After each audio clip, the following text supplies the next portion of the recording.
Jack Thompson had seen better days. His repair shop on Kepler Station wasn't much to look at, just a converted cargo bay with mismatched tools scattered across workbenches and half-finished projects gathering dust in the corners. Business had been slow for months. Ever since his partner David walked out on him, taking half the equipment and most of their regular clients, Jack had been barely scraping by. He took whatever jobs came through, fixed whatever people brought him, and tried not to think about how the rent was due in 2 weeks with almost nothing in the bank. That's why when the damaged cargo hauler limped into his bay that Tuesday afternoon, Jack's first reaction was relief. Sure, the ship looked like it had been through a war. The hull plating was scarred and dented, some panels hanging loose. The power systems were cycling erratically, making that awful high-pitched whine that meant something deep in the electrical system was seriously wrong. When Jack ran his diagnostic scanner over it, the results made him wince. This was a big job, weeks of work, maybe more. But big jobs meant money. Money meant survival for another month. Jack was examining the damaged coupling near the engine room when the airlock hissed open. He didn't look up at first, too focused on the tangled mess of wiring in front of him. When he finally turned around, he stopped cold. A woman stood in the airlock wearing simple gray coveralls, the kind you could pick up at any spaceport shop for cheap. But that's where the ordinary ended. Her skin was a pale violet color, almost like moonlight, and it seemed to shimmer slightly in the fluorescent lights of the bay. Along her jawline and cheekbones ran intricate markings that glowed faintly blue. Not tattoos, Jack realized, but something natural to her, like bioluminescent patterns built into her skin.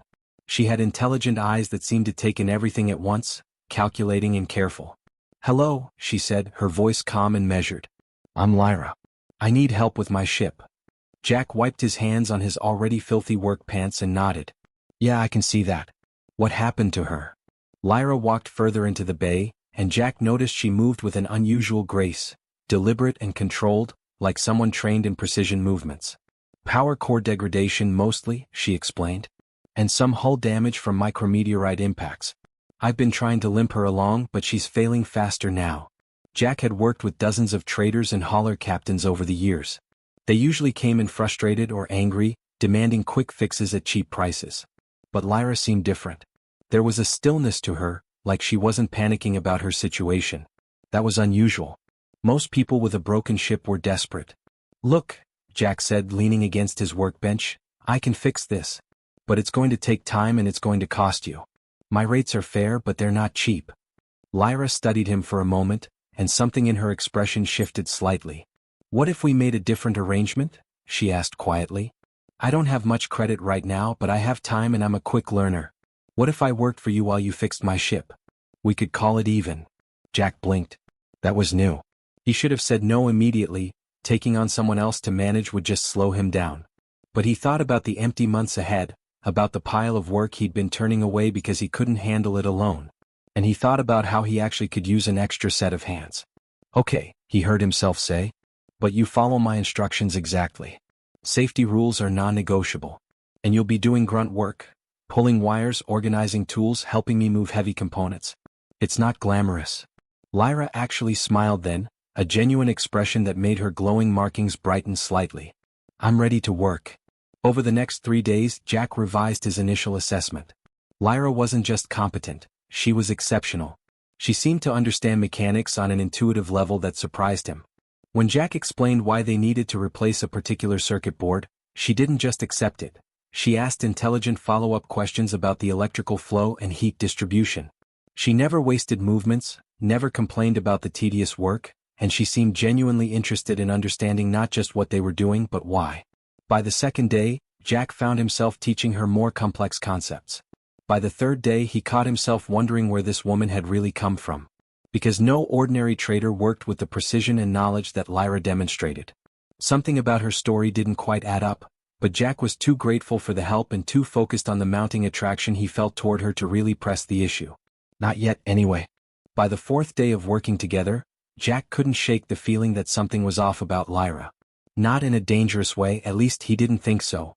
But there were little things, small details that didn't fit the story of a struggling trader trying to get by. The kind of things that only bothered you if you paid close attention, and Jack found himself paying very close attention to everything about her. The first thing he noticed was her clothing. Sure, she wore simple gray coveralls just like any other worker or trader would. But when Jack accidentally brushed against her sleeve while reaching for a tool, He felt the fabric and something clicked in his mind. He'd worked in the repair business long enough to know different materials by touch. The weave of her coveralls wasn't synthetic polymer like normal work clothes. It was something else, something that felt almost alive under his fingers, with a subtle flexibility and strength that suggested military-grade materials. The kind of fabric that cost serious money and wasn't available to civilians. That observation led Jack to start noticing other details. Like her hands. Most traders had calluses from years of manual work, or soft hands if they'd gotten rich enough to stay in offices. Lyra's hands were different. They were strong and capable, sure, but they also bore faint scars arranged in precise geometric patterns across her knuckles and along the backs of her hands. The scars weren't random, they were deliberate, intentional. Jack had seen similar markings on some of the military personnel who occasionally came through the station. They looked ceremonial, like some kind of formal marking or ranking system.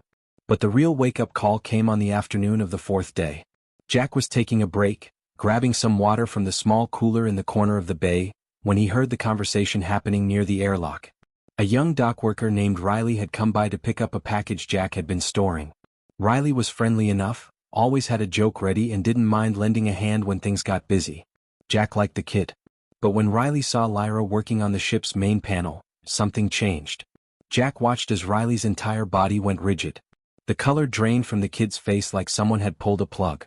Without a word, Riley dropped into what could only be described as a bow, an actual, formal bow with his head lowered and his shoulders bent. It was the kind of gesture Jack had only ever seen in old Earth historical vids, the kind you didn't see in real life anymore. "Ma'am," Riley said, his voice suddenly formal and respectful in a way that was completely unlike his normal, casual demeanor. I didn't know you'd be here." Lyra glanced up from her work, and Jack caught the flicker of something cross her face. Surprise maybe, or concern. She recovered quickly though, offering Riley an easy smile and a casual wave of her hand. "It's fine, Riley. Just helping with some repairs. No need for formality. You were always one of the good ones." The way she said it, "one of the good ones," made it sound like she had personal knowledge of Riley's character. Like she'd been observing him. Evaluating him. Riley collected his package and left quickly, still moving with that unusual deference, and the moment the airlock sealed behind him, Jack felt compelled to ask. "So, who was that exactly?" He tried to keep his tone light like he was just making conversation, but he knew Lyra was too smart to miss the real question underneath. "Just someone I knew from another station," Lyra said smoothly, turning back to the wiring without missing a beat. "Small galaxy, you know? People move around. He probably just recognized me from somewhere and got nervous. Some people are like that around strangers." But Riley hadn't looked nervous. He looked terrified. And the way Lyra had handled it, that calm dismissal, the way she'd referenced knowing about Riley's character, it all felt rehearsed, like a carefully prepared answer. That night, Jack was working late, running diagnostics on the ship's power core system. He'd sent Lyra back to get some rest around 2200 hours. She'd thanked him and headed toward the small sleeping quarters he'd set up for her in the back office. Jack was so focused on his work that he almost missed it when her personal comm channel activated. He didn't mean to eavesdrop. Really, he didn't. But her voice came through clear as day, and it was completely different from the soft, careful tone she used with him. This voice was sharp, commanding, full of authority. There was no hesitation in it at all. "Status report," she said into the comm. "Captain, I need you to confirm the security protocols on the eastern docks. I suspect the corruption runs deeper than our initial intelligence suggested. Move the contingency team into position but keep them out of sight."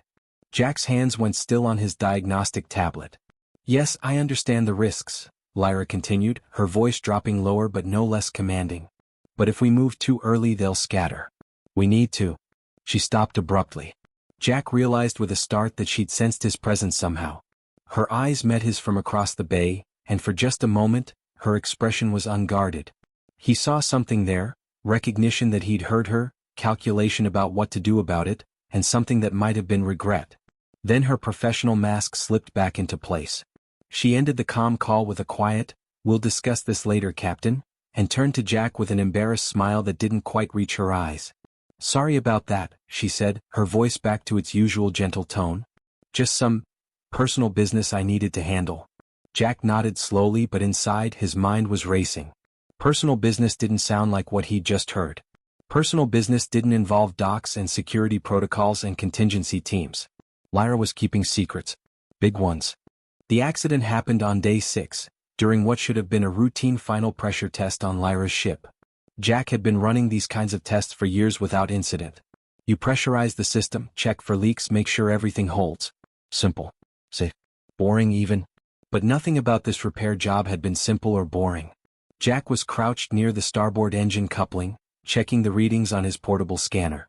The pressure was climbing gradually, exactly as it should. Behind him, Lyra was monitoring the main panel from inside the engine room, calling out numbers through the comm system they'd rigged up. Everything was normal. Everything was routine. Then Jack heard the crack. It was a small sound, almost like a whisper, but he knew immediately what it meant. His body reacted before his brain caught up, and he started backing away from the coupling. But he wasn't fast enough. The fuel coupling ruptured with a violent hiss. Superheated plasma coolant, the kind used to regulate engine temperatures in deep space, sprayed out in a pressurized stream. Jack felt it hit his left arm and shoulder like liquid fire. The pain was immediate and overwhelming, a sensation so intense that his nervous system almost shut down from the shock of it. He fell backward, gasping, unable to form words, unable to do anything but experience the agony of his skin burning. He was vaguely aware of shouting. Was that him? Then running footsteps, and suddenly Lyra was there, dropping to her knees beside him. "Don't move," she commanded, her voice sharp and urgent in a way he'd never heard before. "Stay still. I need you to stay conscious. Can you hear me, Jack?" Jack tried to nod, but everything hurt. He could smell burned flesh, his flesh, and the acrid scent of vaporized coolant. His vision was starting to blur at the edges. Lyra's hands moved with practiced efficiency. She was pulling something from a compartment on her belt, a medical kit that looked way too advanced for standard civilian use. She broke open what looked like a gel capsule and spread the contents over his burned skin. The relief was almost instant. Whatever was in that gel, it numbed the pain and seemed to seal the wound, creating a protective barrier. "Medical emergency at Kepler Station, Bay 7, Lyra said into her comm, her voice calm and controlled despite the situation. "Severe thermal burns, 2nd and 3rd degree. I'm providing immediate field treatment. ETA to medical center?" Jack's consciousness was fading. He caught fragments of conversation, heard words that didn't make sense. His mind was slipping away into darkness when Lyra leaned close to his face. "Stay with me," she said, and there was something in her voice, something urgent and almost desperate. "You're going to be fine. Just stay conscious. Talk to me. Tell me anything." Jack tried to speak, but his throat wouldn't work. He was so cold despite the burning pain. So tired. He wanted to close his eyes. Then everything went black. When Jack woke up, he was in the medical bay at Kepler Station's main hospital. The ceiling was white and clinical, and the air smelled like disinfectant. His left arm and shoulder were wrapped in advanced biofiber bandaging that seemed to be actively working. He could feel the slight tingle of accelerated healing happening under the wrapping. He tried to sit up and immediately regretted it as a wave of pain shot through his torso. "Easy," a familiar voice said. "Don't strain yourself." Jack turned his head carefully and saw Lyra sitting in a chair beside his medical pod. She looked exhausted. Her hair was disheveled, and there were dark circles under her eyes like she hadn't slept. But when she saw him conscious, she moved closer, a look of genuine relief crossing her face. "You're awake," she said softly. "How do you feel?" "Like I got hit by a plasma torch," Jack managed to say, his voice hoarse. "What happened?" "Did the test." "The coupling was defective," Lyra said. "It was a manufacturing failure, not anything you did wrong. You responded perfectly. If you'd hesitated even a second longer..." She trailed off, not finishing the thought. Jack studied her face. She looked worried, but there was something else there too. Something like guilt. Like she was about to say something difficult. "Lyra," Jack said, his mind still fuzzy from whatever pain medication they'd given him, "who are you really?" For a long moment she didn't answer. She just sat there, looking at him with an expression of conflict playing across her features. Finally she took a deep breath. "My name is Lyra Valkortha," she said quietly. "And I'm an admiral in the Corvan Confederacy military." Jack's brain struggled to process that. "Hey, what?" "An admiral. The highest-ranking military commander, actually." Lyra's voice was steady now, like she'd made a decision and committed to it. "The Corvan Confederacy spans 17 star systems and controls some of the largest trade routes in this sector. I've commanded fleets, managed logistics networks that span billions of kilometers, and answered to the highest political authorities in our civilization. But, you were working in my shop," Jack said weakly. You were fixing my ship. Yes, Lyra confirmed. Because 6 months ago, I discovered that my own logistics division had been compromised. Someone in my command structure had been selling access to our secure trade routes, diverting resources, and running corruption operations right under my nose. I couldn't trust my own people anymore. So I went undercover personally. I started visiting different stations, different repair shops, watching, listening, trying to identify who was involved and how deep it went. Jack was quiet for a moment, trying to wrap his head around what she was telling him. And my shop? How did I fit into that? You didn't, Lyra said, and there was something almost gentle in her expression. That was genuine bad luck. My ship really did have those problems. I was genuinely stranded. But when I came to you, I realized something. You didn't treat me like a customer or a problem to solve. You treated me like a person. And when I saw how you turned down that corporate client's bribes, how you mentored that young dock worker Riley even though you got nothing from it. She paused. I realized I was looking for something I didn't even know I'd lost. What's that? Jack asked. Honesty, Lyra said simply. Integrity. People who do the right thing because it's right, not because there's profit in it.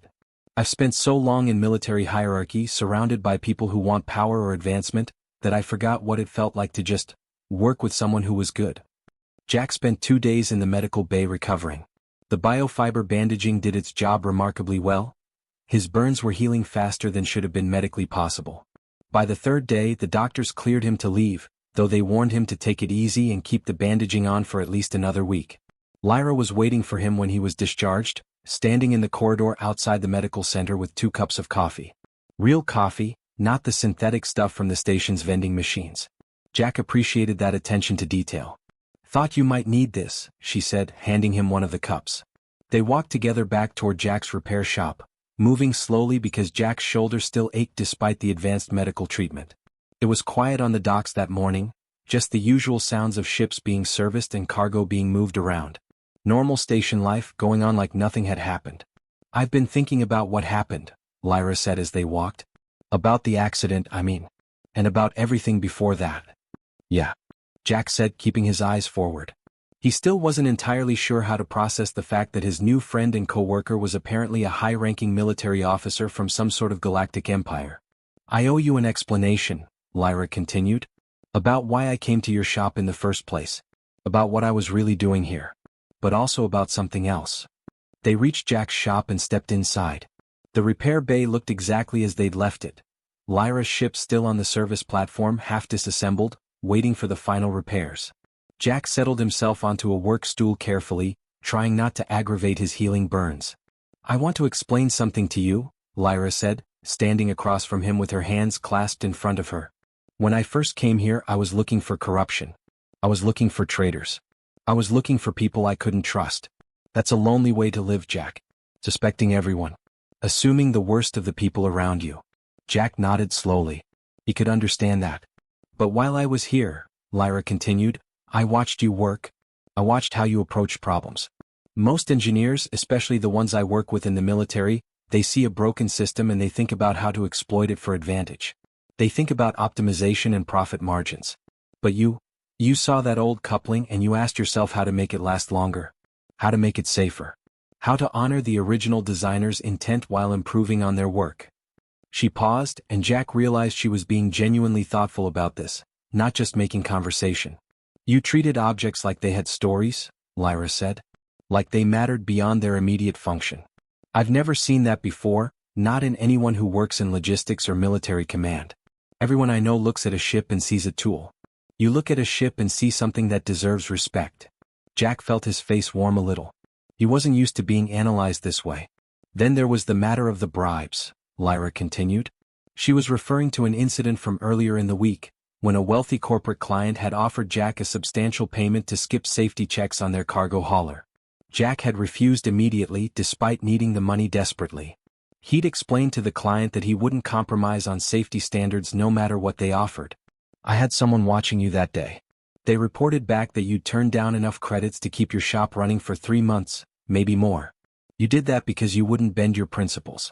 Do you understand how rare that is? Jack shrugged with his good shoulder. It's just the right thing to do. Exactly, Lyra said, and there was something almost fierce in her voice. It's the right thing to do. Not the profitable thing. Not the advantageous thing. The right thing. I've built my entire career in a system where people constantly choose the profitable option over the right option. I've watched my own command structure get corrupted from the inside because people prioritized advancement and money over integrity. She took a step closer to him. I'm going to tell you something, Jack, and I need you to understand how serious I am about this. The Corvin Confederacy is massive. We control 17 star systems. Our trade routes generate more wealth than most small nations in human space. We have advanced technology, sophisticated military capability, and access to resources that would seem impossible to most people. But we're also fragile. We're fragile because our strength depends on people being trustworthy, and we've lost sight of what trustworthiness actually means. Jack listened, understanding that she was building towards something important. I need your help, Lyra said finally. Not just to fix my ship, though I do still need that. I need your help to rebuild something. I'm promoting several new people into leadership positions in my logistics division. People who weren't involved in the corruption. But I need advisors. I need people who understand systems, who can think about problems creatively, and most importantly, who won't compromise on principles when things get difficult. Jack sat in his small apartment above the repair shop, staring at the data chip Lyra had left him. It was late at night and he'd been holding it for hours, turning it over in his hands like it might suddenly explode or disappear. His shoulder was healing nicely, and the doctors had cleared him for light work, but his mind was too busy processing everything to focus on physical recovery. He knew he should verify her story. She told him to do exactly that. But part of him was afraid. If he looked it up and found out she was telling the truth, that she really was an admiral commanding military forces across 17 star systems, then he'd have to make a real decision. Right now, as long as he didn't confirm it, he could pretend this was all some elaborate joke or misunderstanding. But deep down, Jack knew it wasn't a joke. He'd seen the way she moved, the way people reacted to her, the confidence in her voice when she gave commands. She was exactly who she said she was. Around midnight, Jack activated his personal terminal and started searching. It took him about 5 minutes to find confirmation of everything Lyra had told him. The Corvin Confederacy was real. A massive interstellar trade organization spanning 17 star systems with a population in the billions. Admiral Lyra Valkortha was listed as the highest-ranking military commander, responsible for logistics, security, and strategic operations. There were official records, images, everything. It was all real. Jack spent the next day wrestling with his decision. He walked through the station, past familiar shops and faces he'd known for years. He stood in his repair bay and looked at all the work he'd done, all the ships he'd fixed, all the small repairs that had added up to make his life what it was. It was honest work. It mattered in its own small way. But Lyra was right. He was capable of more. The next morning, Jack went to find her. She was staying at one of the nicer hotels on the station, the kind of place that catered to off-world dignitaries and wealthy traders. Jack had never been inside before. When he asked for her at the front desk, the receptionist made a call, and within minutes, Lyra appeared in the lobby. She was wearing formal military attire for the first time, a uniform in deep blue and silver that somehow made her look both more and less like the person he'd worked with for the past week. The uniform added authority, but it also made her seem more distant. Jack understood then why she'd worn those simple gray coveralls to his shop. That had been the real her, stripped of rank and pretense. "You came," Lyra said, and there was genuine pleasure in her voice. "I wasn't sure you would." "I verified everything," Jack said. "All of it. The Confederacy, your position, everything. But before I give you an answer, I need to ask you something." "Of course." "Why?" Jack asked. "Why tell me any of this? You could have just fixed your ship, paid me off, and disappeared. I would have never known. You could have found someone else to work for you, someone more qualified, someone from your own military. Why take the chance on a struggling human mechanic from a station repair shop?" Lyra was quiet for a moment, and when she spoke, her voice was softer than he'd ever heard it. "Because I forgot," she said simply. "I forgot why I became an admiral in the first place. It wasn't for power or prestige.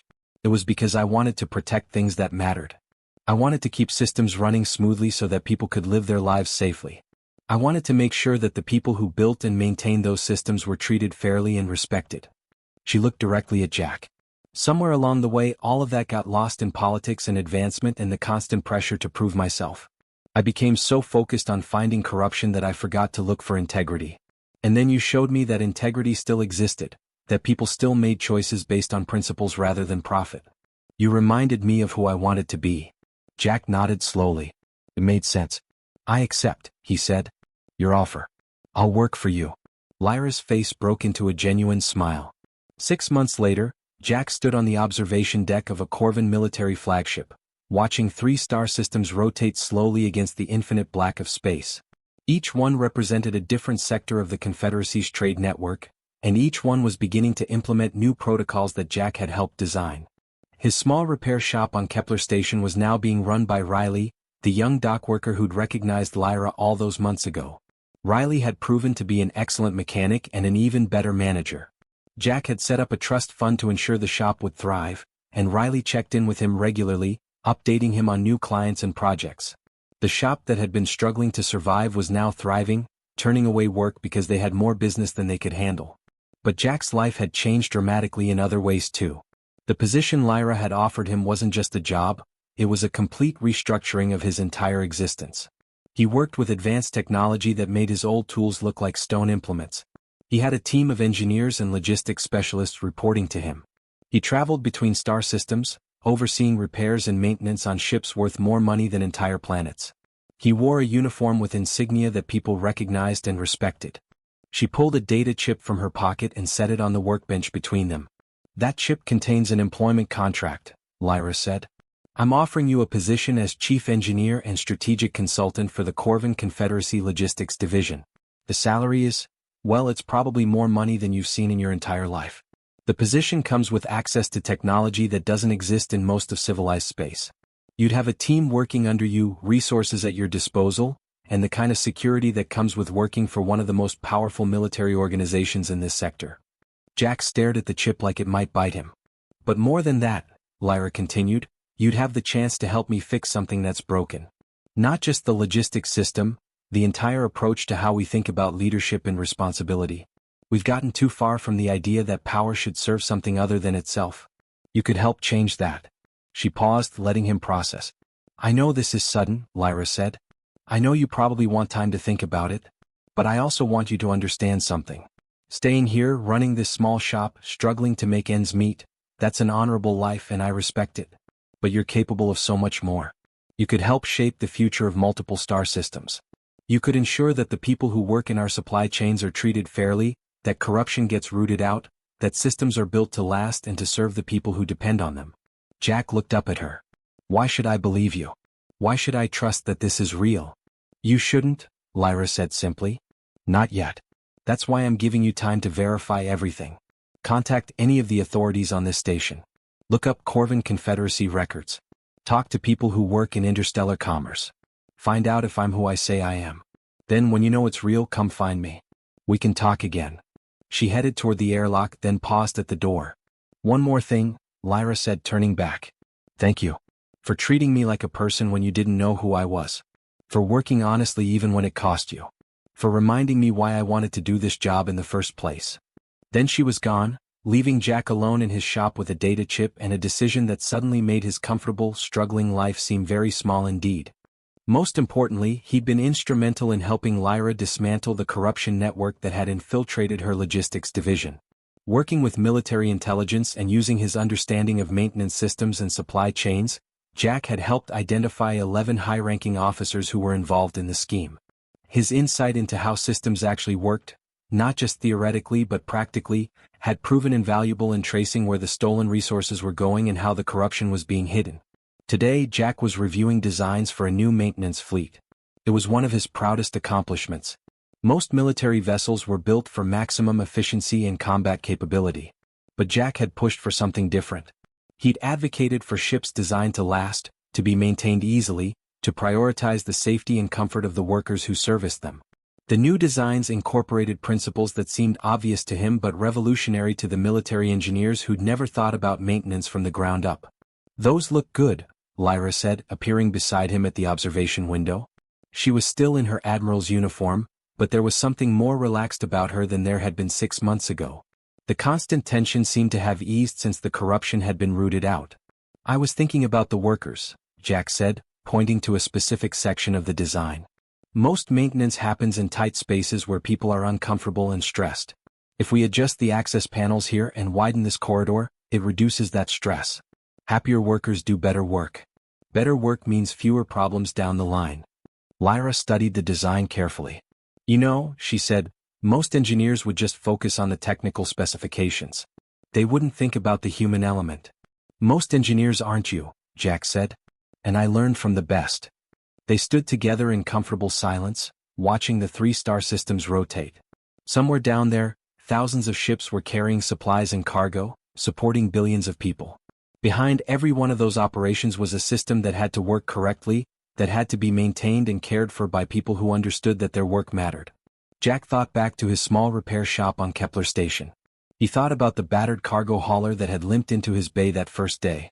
He thought about how he'd never imagined that simple repair job would lead to this, to standing beside an admiral helping reshape an entire civilization's approach to logistics and maintenance. His greatest repair job, Jack realized, hadn't been fixing Lyra's ship. It had been something far more fundamental. It had been reminding the galaxy's most powerful military leader that real strength didn't come from commanding fleets or controlling trade routes.